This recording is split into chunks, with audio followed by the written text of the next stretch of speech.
Well, in today's mental health check, we're talking about therapy. We all know it can be hugely beneficial, but it's also a vulnerable process. So finding the right therapist for you is really important. Joining us now is Dr. Jennifer Hartstein. She is a family psychologist and author. Dr. Jen, always good to see you. Happy St. Patrick's Day. And to both of you. What are some signs that you have a really good fit, a good rapport with your therapist? So one of the main things is, is there that click, right? Do I feel comfortable that I can be vulnerable with you, that I can be open, that I can share? Because that's why you're in therapy, right? Is to be able to come in and share all of that stuff.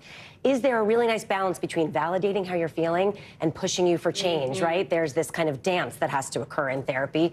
Can I kind of be okay with knowing what my limits are, having you as my therapist respect them, and even as a therapist being able to say, hey, you really want to talk about trauma, not my wheelhouse. Let me do a little bit more research, or let me find you somebody that can help you, and kind of knowing what our boundaries are and not kind of sharing my life stories with you. Like, some self-disclosure is important, but not so much that you become burdened with my problems. That's not helpful. Yeah.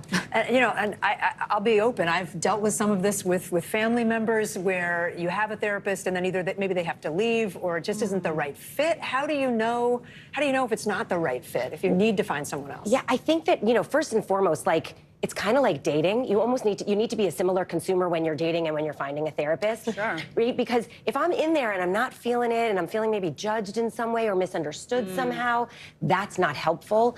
If I'm feeling like you don't see me, maybe you're not recognizing my identities that I'm bringing to you and you're kind of minimizing any of that, or there's boundaries you're not keeping. We want to be aware of both those things. If someone wants to find a therapist right now, what's some advice that you can share with them? This is the 3 steps, the 3 things you could do. First, identify what you need and really do some research to find someone that can meet those things. What are the things that they are approaching with? What's their expertise? What approach works for you? Do you want someone more passive or someone more active?